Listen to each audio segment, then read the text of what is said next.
Here we go.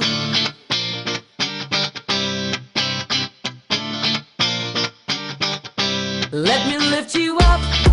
We'll go right to the top. Let the sun come up. Together we can fly. All our hearts collide. Stay here by my side. I say we jump, we fly. We reach out to the sky. And it goes on and on and on and on and on. And we go on and on and on and on. And it goes on and on and on and on and on. And we go on and on and on and on. We're gonna fly high, be alive. Yeah, we're gonna fly high, be alive. We're gonna fly high, be alive.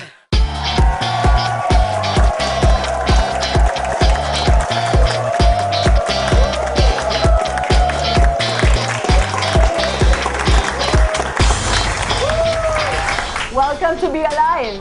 Our show is about how to improve your life, bring hope and knowledge, and trust the fact that you have the power na kaya po nating baguhin ang sitwasyon natin sa buhay. For Correct? the past 9 episodes, ang pinag-uusapan po natin is about prevention, health, and recovery. Kung paano natin nabibigyan lunas ang mga karamdaman natin. Today po, talagang kakaiba ang show natin, Tita Maggie. Ana, we want to talk to them about our children. So, Ana, naalala mo pa ba yung kanta ni Whitney Houston? Alin doon? Greatest Love of All? Oo. Pero kakanta naman. Kakantay ko, pero palakpak muna kayo.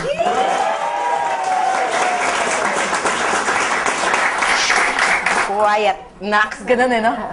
I believe the children are our future. Teach them well and let them lead the way. Show them all the beauty they possess inside. Tama na. Bakit mo pinakantayan kay Ana? Kasi Tita Maggie, di ba, ang kabataan natin, sila ang pag-asa sa kinabukasan natin, no, ng bayan, lalo ng buong mundo, di ba? They are the ones who will really take over pag wala na tayo, di ba? Yes, correct. Pero Tama yun. huwag nating madaliing mawala.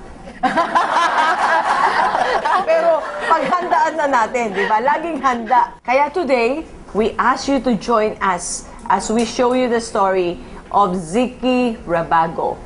He is 19 years old, Tita Maggie. And he has a very important message to share about life, about family, and the strength to take control of your life. So, lalo na sa mga kabataan natin, sana po ma-inspire kayo ng ating guests para po makita nyo kung paano po mababago ang buhay nyo. Okay, everybody, watch this. My name is Ezekiel A. Rabago. I'm 19 years old. Nung high school po, nagmamarijuana po ako. And then I thought marijuana is just having fun. But I was wrong. Because after the 2 years, I had a side effect of it. I have a severe depression, severe memory loss, a very slow brain process, and napakahirap po ko pong i-picture out yung things na nangyari. Minsan hindi ko na po naaalala. When I try to remember things, nagkaka-headache po ako, sumasakit po yung ulo ko sa likod. And there was a time na when someone is talking to me, ang bagal ko pong mag-respond. So I was taking marijuana by foil, by cigarette paper, and by pipe. I think the foil really damaged my nerves in my brain. Because sabi po nila yung foil po nakaka-Alzheimer's po eh. There was a time natulog ako, nagmarijuana ako isang joint. Nagka-nightmare po ako. Sa panaginip ko, nananaginip pa ako ng panaginip ko. So talagang that time, parang 50-50 yung nangyari sa akin. Tapos pagising ko, nasa panaginip pa ako. Tapos pagising ko, nasa panaginip pa rin. So, parang yung body ko nahihirapan ng gumising ulit kasi parang exhausted na yung body ko. Pero by God's grace, nakagising talaga ako. Pero nung pagising ko, talagang doon ako parang nagiging praning na ako agad. Na sabi ko sa sarili ko na hindi na ako magte-take ulit ng marijuana before sleeping. So yung ni-research ko po yung bad effect ng marijuana and it outweighs the good effect of marijuana. At hindi po totoo yung sinasabi nilang good effect ng marijuana kasi mas matindi pa po yung bad effect ng marijuana eh. And napaka-severe po and a lot of people are so blind about the bad effect of marijuana kasi tinitignan nila yung ibang side pero hindi nila nakikita at the end of the day talagang They will really reap talaga yung consequence because marami po akong kaibigan na parang iba yung nasa rehab, iba wala na, mental block, hindi nakilala kung sino sarili. Parang buang na bala. Sabi nga po nila, it's all in the mind eh. When I've experienced the effect of marijuana sa life ko po, hindi na po ako naniniwala na it's all in the mind lang po yung effects ng mga ganyang klaseng mga drugs. Kasi doon ko po nakita na mayroon po talagang nangyayari sa brain natin na chemical imbalance at there's something na sinisira na marijuana sa nerves natin, sa nerve ng brain. So, there was a point in my life na I was telling my parents about yung nararamdaman ko about the depression and they think I'm joking, they think na it's all in the mind. There came a point na I wanted to commit suicide po because grabe na po yung depression eh. Super severe na po and there are times na hindi ko na naiintindihan bakit parang ako lang yung nakakaramdam ng ganito. Maraming confusion in my mind, maraming questions. And I believe na especially the young people po na suffering na tulad po ng sinuffer ko po and I want to tell you na hindi po talaga mabuti yung mga ganong bagay-bagay at hindi po nakakatawa yun at nakakasira po yun ng pamilya at nasira din po yung future nyo. Stop taking marijuana after 2 years. There was a campus invasion of the church in our school. Praise God. God really break the bandage in my life of addiction. So, my mother introduced Laminine to me. Nung ininom ko pa yung 1 capsule, biglang yung depression ko po, from level 10 na depression, biglang nag-normalize. Biglang nawala yung depression ko. Biglang yung memory ko, parang nag-sharp biglang pak. It's like I was brought back to life. Parang I felt human again.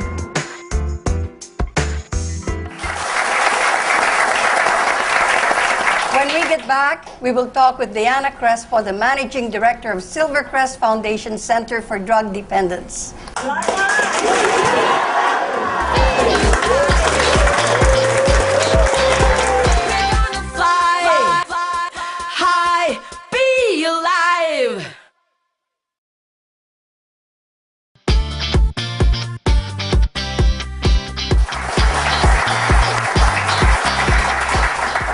Welcome back. Today we have Diana Crespo. She's the Managing Director of Silvercrest Foundation Rehab Center.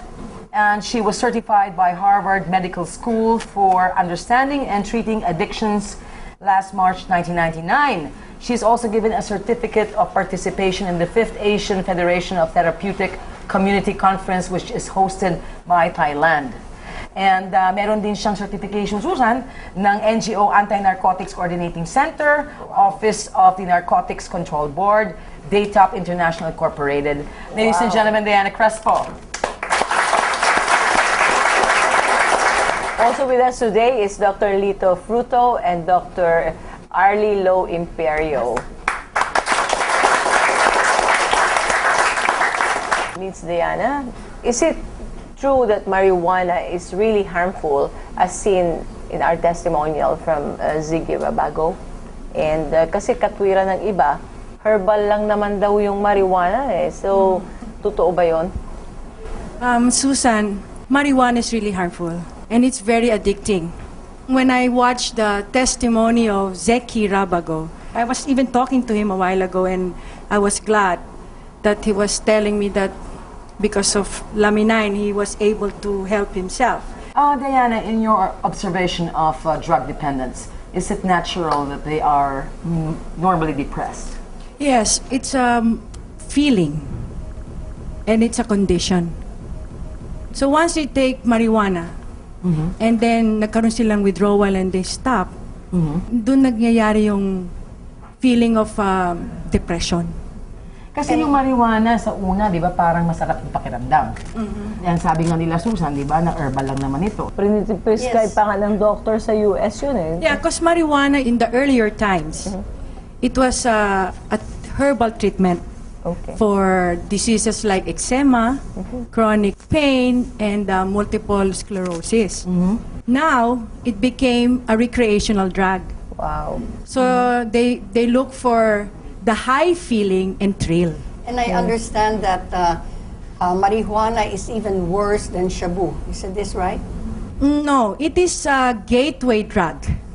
Meaning you start from marijuana and then until you escalate and escalate until you go to a higher level of narcotic drug and addiction. Ziki was really, really suicidal. He was at the point of killing himself, no? So this is a normal feeling from people who take marijuana. Yes. Because their brain thoughts get disoriented. Yun yung sinasabi Tita Maggie, mas delikado pa yung marijuana kesa sa shabu. Because mas mental state ang tinatamaan dito eh. They get paranoia. When I talk nga to Zeki, it's a good thing, praise God, na hindi ka naging psychotic. Wow. Alam mo, nung high school ako, Ana, pinakita yung documentary, nagmamariwana yung babae. Tapos, tumalon siya sa building na akala niya ibon siya. Merong component ng marijuana, which is called THC, meaning tetrahydrocannabinol. And this causes a person to be dependent. Nakaka-addict. Addicting. Addicting. That's where the addiction comes in. And nagkakaroon din ng cross-addiction wherein they go now to shabu, cocaine, dumadami na yung intake ng pasyente. So, Dr. Arlie, how is Laminin able to address addiction? One of the mechanism of the ingredients of laminin is that it will elevate serotonin level and reduce cortisol level, which is the stress hormone. Now, serotonin will make you feel good. Now, when the serotonin is generated, it will go to the cells and attach itself to the receptor sites. So that's where now the fibroblast growth factor comes in, because it's receptor cell-to-cell connection. Now, when the serotonin comes in and attaches itself to the cell receptors, then you are now happy. So even though other stimulants come in, like even marijuana, it may not affect you at all because the receptor sites had been already filled up. So that's one mechanism how serotonin can help reduce the withdrawal syndrome coming from addicting drugs by attaching itself to the receptors. Unahan lang. Dr. Fruto, di ba sinasabi ni Susan kanina, in other countries, they allow this as a medical prescription for pain? In fact, in Europe, in Switzerland, it's legal that you take 3 sticks or 3 joints of marijuana on a daily basis. Okay lang yun, hindi ka hulihin. Kasi nga po, it has some properties that can really calm the nerves. That's what Dr. Ali said and Diana, yung withdrawal syndrome ang nagiging problema. But the beauty in laminin, as to add up with what Dr. Ali said, the amino acid cysteine will immediately start working and detoxify the liver. And then the 5-hydroxytryptophan, which is the subproduct of the tryptophan amino acid, will immediately block the THC. Kaya nga yung effect niya is very profound, lalo na dun sa mga nagwi-withdrawal syndrome or nagda-drugs. Not only marijuana, but also the other forms of narcotics. Kakaiba din yung show natin talaga ngayon kasi all this time, for the past 9 weeks, we have been addressing illnesses, no? But addiction is a social illness. Oh yes, and we all know, di ba, na ang addiction is actually the root of all most crimes, no? Kaya nga, kung matutulungan natin yung mga are into addiction, siguro bababa ang crime rate natin. Kung ang marijuana natulungan ng laminin, what about yung mga addicted sa shabu, sa cocaine? The same mechanism, because if the person already feels good, bakit pa siya maghahanap ng iba kung happy ka na? Wow. Parang ganun. Galing, ano? Exactly po. Once the cortisol level is regulated, all other hormones will regulate itself. So the need or the want for a person to take this type of alternative narcotics, mawawala na sa kanila. Miss Crespo, baka pwede natin i-advocate ang ating laminin sa kanyang rehab, ano? No? Baka ho, pwede namin kayong tulungan. I want to say nga, Susan and Anna, that once they get into the rehab, okay, and the substance is not in their body anymore, the problem now here is the brain function. That's why it is very important to have some food supplement like laminin after their rehab recovery, because once the substance is out of the system, we treat naman yung kanilang feelings. Tama. Like depression. Tama. Parang kapatid na niya yan eh. Pagkatapos nilang they go into the rehab, wala nang substance, after that, ang nangyayari naman, eto na yung feelings nila. Yung reality. So, laminin gives a good source of serotonin. It helps the Depression. Kaya I feel that it will help. Sige po, tulungan natin yung mga nagre-rehab, no? Kasi happy pill nga ang tawag, di ba, doctor? Yeah, remember, serotonin is a mood elevator substance. But it is done naturally and it is regulated by the pituitary gland. Balance is the main idea. That's the power of the body, homeostasis. So it's being enhanced. That's why it's a very powerful adjunct. Ako po, addict ako eh.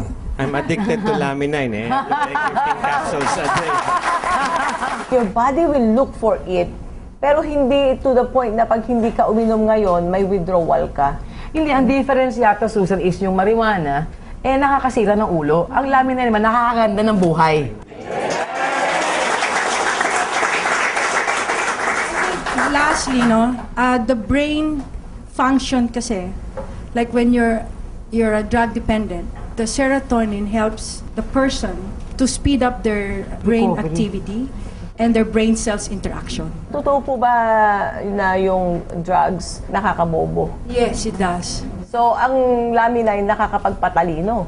I believe so. So, that means ang ganda na naman. Panalo! Kaya tignan mo, tatalino namin lahat. Ang sasaya nyo naman. Well, anyway, thank you very much, Miss Crespo. Our doctors will be back later. And mayroon po tayong case tungkol naman sa brain stroke. Be Alive will be right back. Stay happy. We're gonna fly high, be alive.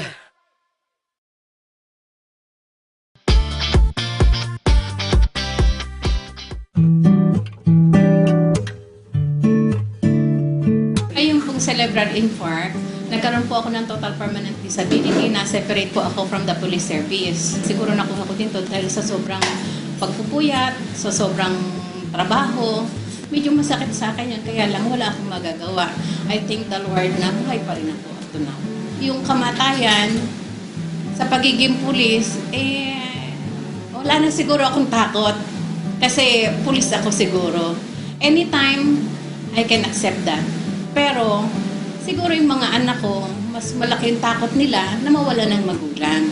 I thank Lord that I found laminine. Because when I take laminine, naging maganda yung pakiramdam ko. So, nung sinabi sa akin nung kumpare ko na, Mari, you take laminine, maganda yan.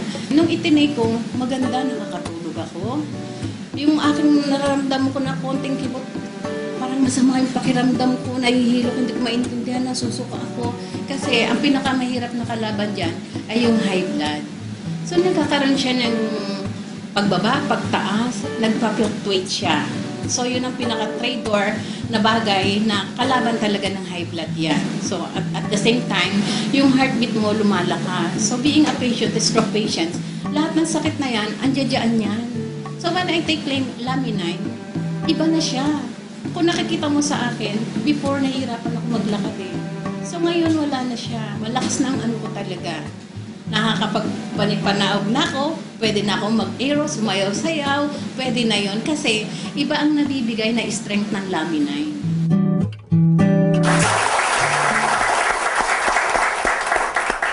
Welcome back po. Napanood din natin ang kwento ni Sargento Monton. Nagkaroon po siya ng stroke kaya siya nagpahinga sa serbisyo. Ano ho ba ang cause ng stroke? At saka meron ba tayong dapat ingatan o kaya bantayan na mga sintomas? Ang stroke is pag yung may area sa brain mo na nade-deprive ng oxygen. Kung anong area man yun at kung anong pina-function niya, yun yung magiging sintomas mo.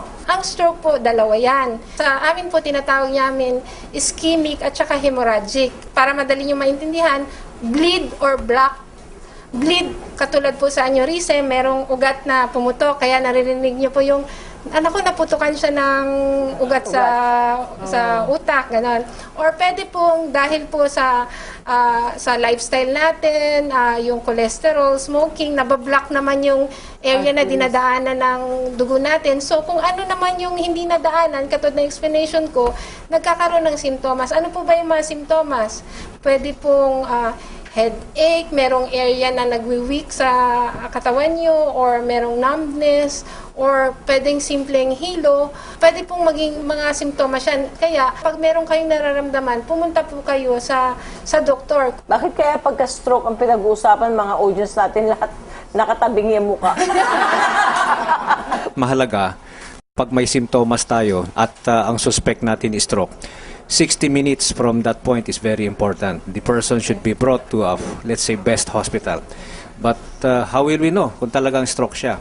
3 test. Una, let the person smile. Pagka na-stroke yan, tabingi ang ngiti niya. Number 2, let the person raise both arms. Kung paralyzed yung isang katawan, isang kamay lang ang maitataas niya. Pangatlo, let the person talk. Kasi kung tabingin na yung mukha niya, nag-i-slur na yung speech niya. Kasi hindi gumagalaw yung kalahati. So, if you only see one of the 3, it's already highly suspicious the person is having a stroke. Wow. Immediately bring the person to the nearest hospital because time is the essence. The chance of recovery is great if proper intervention is done within 60 minutes. Kaya dapat alam natin lahat to. Paano natin malalaman kung stroke? Kunyari, masakit ang ulo, o kaya nahihilo, high blood, mukhang high blood ngayon. Pero pag napansin ninyo na hindi makangiti ng tama, hindi makasalita na maayos, hindi maitaas ang kamay, huwag na magdalawang isip, dalhin na po sa hospital yung pasyente natin. Doctor, yung case ni Virginia Manton, ano pong klaseng stroke po yun? Yun yung tinatawag natin na cerebral infarction. Sa parang close brain aneurysm. Kaya po nagkaganon is that kagaya nga ng sabi ni Dr. Araya, kulang yung oxygen na dumadaloy. It's probably because the carotid artery is blocked by some lipids from the blood or cholesterol crystals. Kaya nag-block ngayon yung carotid artery, hindi ngayon makasupply ng enough blood and oxygen sa brain. Alam mo, Susan, di ba kinakwento sa ating ni Sargento na nakita na daw yung katawan niya, out-of-body experience na siya noon, no? Normally, diba, pag ganyang klaseng stroke, siyempre, bedridden na yan, parang wala ng functions. Si Sargento, sumasayaw pa ho. Bakit biglang she has complete control of her motor functions? The first thing is the amino acid glycine and glutamate. It's the first thing that will react once a person takes laminine. Kasi on cases of traumatic brain injury, the neurons will not be functioning unless it's triggered. So once it's triggered, it will trigger the neurites to send and receive signals, yung axons and dendrites. Kaya ngayon, dun po nagkakaroon ng mabilis na recovery. Yung mga adrenal glands will be activated immediately by the intake of the product. Dr. Arlie, how does laminine help aneurysm? Pag may pumutok na dyan sa brain. So ganito, ang magandang balita, sa katawan natin may nakatago ng mga stem cells.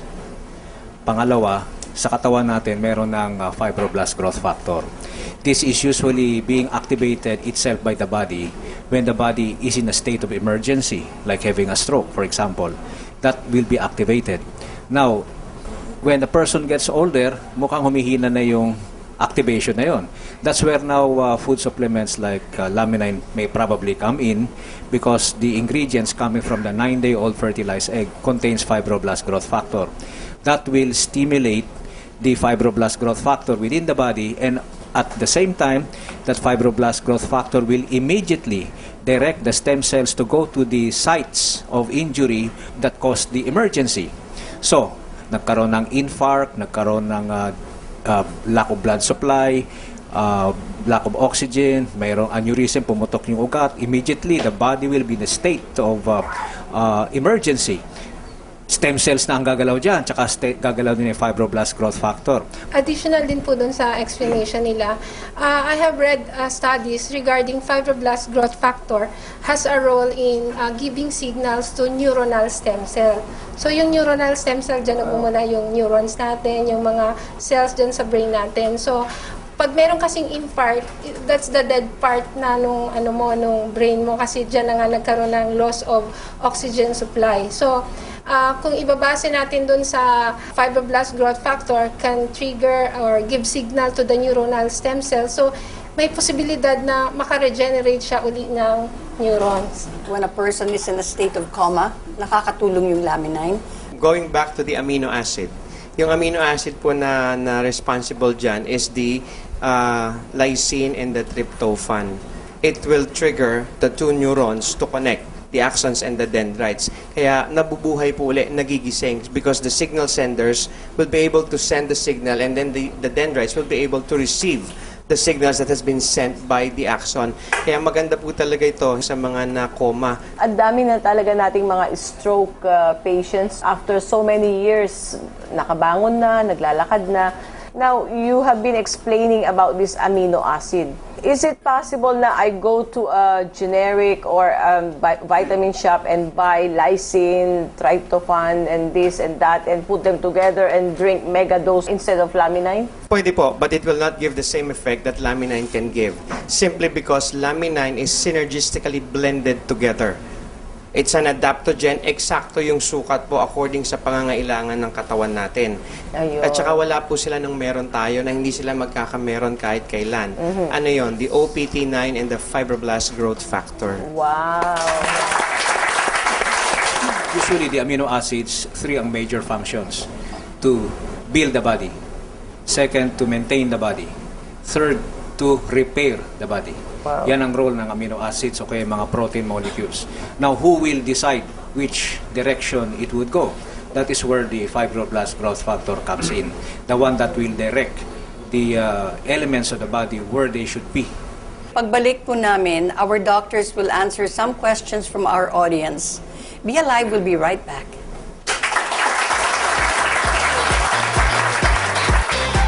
We're gonna fly high, be alive.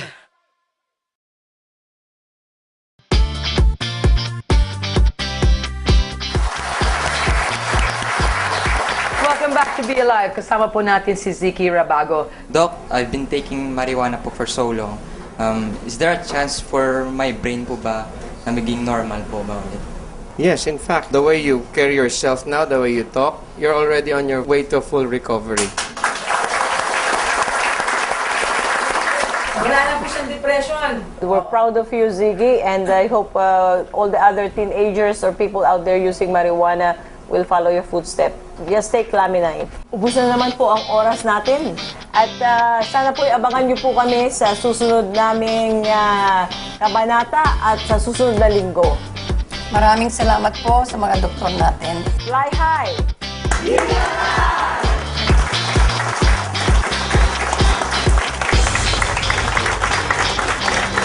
Be Alive would like to thank the following: